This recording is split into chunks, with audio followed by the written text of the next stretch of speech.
Hello Eurovision fans, thank you so much for coming to my channel Eurovision Histories. Today I want to talk about semifinal 2, which happened just yesterday, and I have to say it was such a joy again, like in semifinal 1, to watch the show, watch these performances. I enjoyed a lot of them much more than I had anticipated, and I want to talk about all of that, the show, the non-qualifiers, the qualifiers. And so let's get right to it. The first thing I kind of noticed after the qualifications were announced is that we don't really have what some people feared would happen with the televote, that only up-tempo songs and songs that are funny in some way would make it to the final. Lithuania made it, Estonia made it, and lots of countries that usually don't qualify or that don't often qualify, like Austria and Slovenia, also made it, which I think is a great sign for where Eurovision is at the moment. There's no more qualifications because of diaspora, because of neighboring countries. We can talk about that a little more when we get to the non-qualifiers. I think the show was really outstanding again. The BBC is doing a really good job. All three hosts are great, but I'm especially obsessed with Hannah Waddingham. I just find her so funny and witty and British. Really loved her. Every time she's on screen, I'm kind of laughing already or giggling already. What I don't quite understand is why they bring Scooch out and they had Dustin the Turkey in the first semifinal. It's kind of these things that didn't help the reputation of Eurovision, especially in the United Kingdom, and you show them to an audience that is bigger than ever before, probably in the United Kingdom. I don't quite understand that, but that's really the only criticism I have about the show.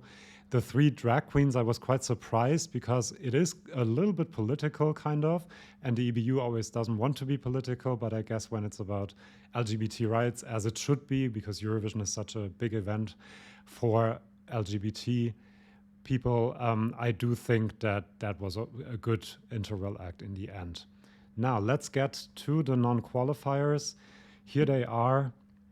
I think the most shock non-qualifier for everyone was Georgia. Iru didn't make it in the end. There were some vocals that were off, but overall I thought it was a good performance.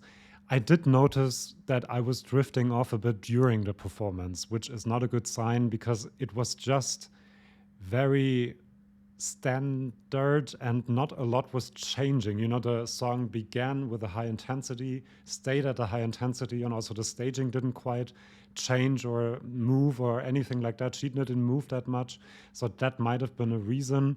I saw a video of her in the green room crying. I'm so sorry for her, and that made me think, thank God they didn't put them on the stage and had everyone see what was happening, because we would have had these pictures and these TV cameras on her while she was crying because of not qualifying. I don't think that is what Eurovision is about.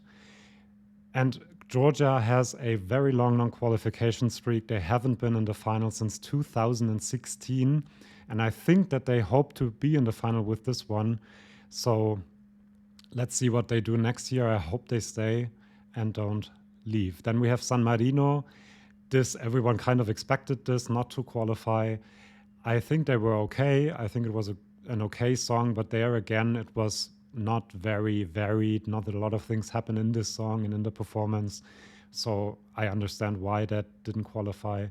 Denmark, they have not qualified, let me see, since 2019. And all of the other Nordics are doing so much better than they are. Maybe they should think about their selection process a bit. Riley, I think, was okay. The vocals were a bit off at times. I think there was a bit of a problem when he did the thing with the camera, with the pen, and he scratched it out. I think he couldn't remove it after that, and you kind of noticed that. But the performance in itself was choreographed well. The prop was helping, I think, but yeah, in the end, maybe the song was just not strong enough. Then we have Iceland, first time in 3 years that they don't qualify. Also kind of understandable because I think the staging didn't really help. It was just a bit too gray and dark and neon, I don't know. And she was just overdoing it a little bit, maybe. There were some vocals where I was like, wow, that was amazing. This growl, almost growl that she did, really, really good. But I think it was just too much for some people. And it seemed like she was overdoing it. She seems to have energy for like a geyser. I mean, amazing. Then Romania. This is one that I really enjoyed more than I thought I would, especially the beginning, the acoustic part. I think that was a smart idea. Obviously, it didn't quite work, but the second part of the song, I think the staging also didn't help with the woman with the guitar between her legs. I didn't quite understand that. And then the woman behind him with the nightgowns or whatever that was supposed to be. And then opening his jacket. Yeah, I don't know. So I kind of understand why he didn't make it. And this is another country where I kind of feel like they might not be coming back next year. And then we're starting to have a bit of trouble to fill the semifinals, actually. Anyway, that's something for another video. And then Greece, I love the song, I love his voice, I love the lyrics, but I don't understand what they were thinking. I mean, the moves didn't go with the song. The song wasn't as energetic as he was moving his body. There also seems to be something with the jacket with these young guys. He kind of put it on and put it off and put it on, and Riley did that too a few times. That was really distracting, and he seemed really nervous at times. I think he was just too young, and someone should have said, okay, a 16-year-old is just too young to be on such a big stage representing his country. I do hope he comes back with another song, because I think he's very talented and has a good voice. That is it. And Greece is kind of the country where I thought, okay, it's 100% televote. You have Cyprus and Albania. You have the UK with lots of Greek diaspora. You have Armenia as well. So I kind of thought he might make it because it's Greece, but he didn't. And I think that's a great sign, again, for where Eurovision is at the moment, that Slovenia and Austria just had the better song, and that's why they qualified. So really happy. Let's go through the 10 qualifiers. First, we have Armenia. I still don't like the beginning of the performance with the projections on her face, but, and this is where I got the screenshot from, this middle part with the rap part where it turns dark and light and black and white is very, very impressive. I really like that. I think the song really is elevated by the whole staging. The dance break, I don't really quite understand why that was necessary, to be honest, but the rest of the performance and her, I really, really thought was very good, actually, and will do relatively well, I think, in the final. I think this could be a top 10, actually. Then Austria. I mean, I love them. I love this song. They are such a joy. They are Eurovision fans themselves, which always makes it more heartwarming kind of to see them qualify. Same for Belgium, actually. They have a very slick staging, really cool graphics, and the message of the song, I think, does come across. It does look a bit too slick, maybe. I would have added a few more quirky elements, but doesn't matter. I love that performance. Great vocally. Some of the Mio Padre parts were not 100%, but everything else was really good vocally. And they got the first slot in the final, which I think is a pity. I don't think they deserved the first slot because that is kind of reducing their chances a little bit. But I do think that this will do quite well. And I was so happy to see Austria qualify for the first time since, I don't actually have that. Let's see. I think actually 2018 was the last time. Correct me if I'm wrong in the comments. Then Lithuania, my kind of, not guilty pleasure, it's a really good song. She is perfect vocally. This is a really nice, cozy performance. The color schemes, these women on the stage, it's kind of like some moms having wine and then they decide to sing a song. I don't know, I had that feeling a bit.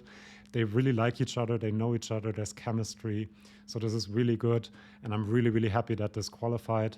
I'm not sure how it will do in the final. I always said that the juries would go for this, but there's a few others in that final that the juries can go for, so I'm not 100% sure, but I really am so happy to see this again on Saturday.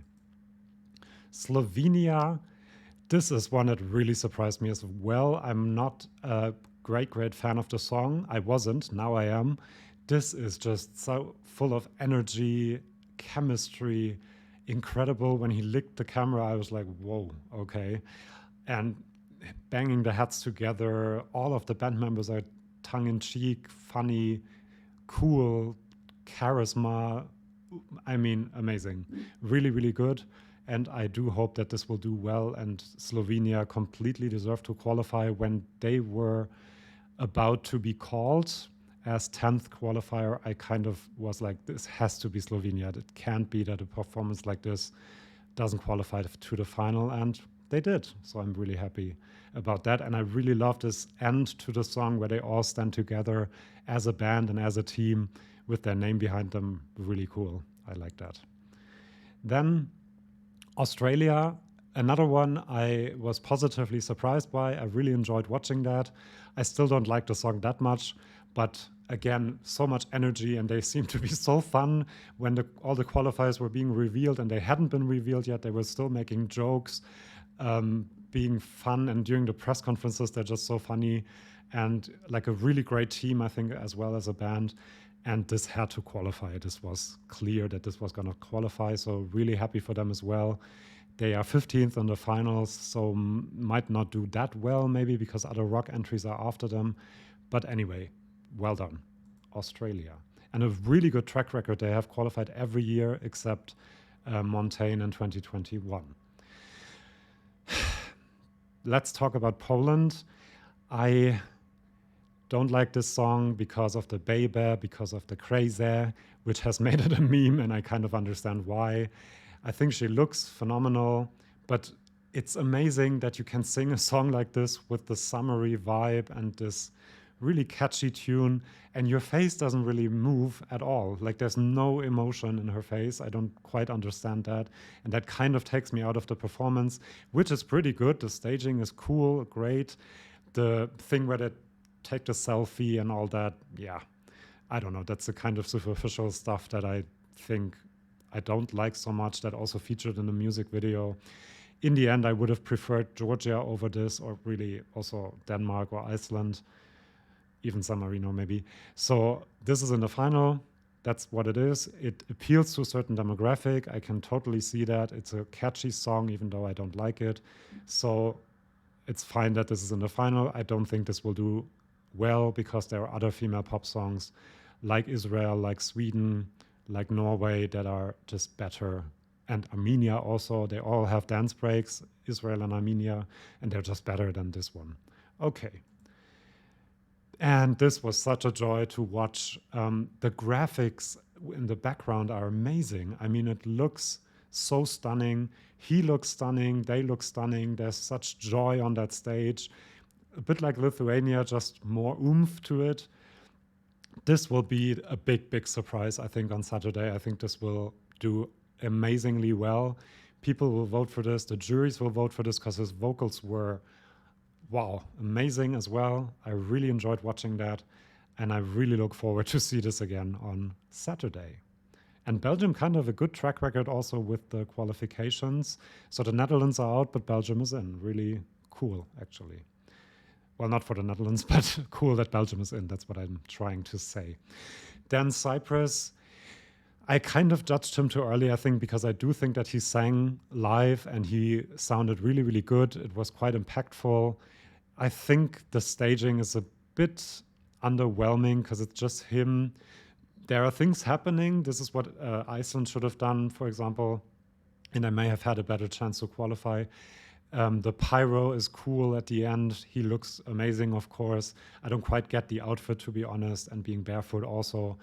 But yeah, disqualified, and it deserved to qualify. I do think I'm quite sure that this will not do too well in the final because it's just a song, and there are more a generic pop song, and there are more of those in the final that are kind of better than this also. And then last but not least, we have Estonia, which was a big, big surprise that they made it, because I kind of had the idea the televoters aren't going to vote for a ballad like this with a relatively simple staging, but they did, and they loved it. Her vocals were amazing. She blew the roof of the place, really, really good. Yeah, what else can I say? She was really pitch perfect, and I thought this kind of performance should actually qualify, and it did again. And that is something that I find really, really cool this year, that the ones that qualified actually all deserved, maybe bar Poland, but even that I can understand, to make it to the final. I am incredibly excited to see this final on Saturday because it's a lineup of great songs, great performances. This is a great Eurovision year, I think, and I'm just really excited. Later today, I'm going to do a prediction of the grand final, trying to put all of the songs into top 5, top 10, top 15. So subscribe if you don't want to miss that, or just come back to my channel. Give this video a like if you liked it, and yeah, I'll see you soon. Thank you so much for your comments. I'll be reading them, trust me, and probably replying to most of them. It's been a joy to read them and to interact with you during this Eurovision week, and we're still not quite at the end of this journey yet. So I will publish some more videos today and tomorrow, and I'm glad to see you then, if you want to. Bye-bye.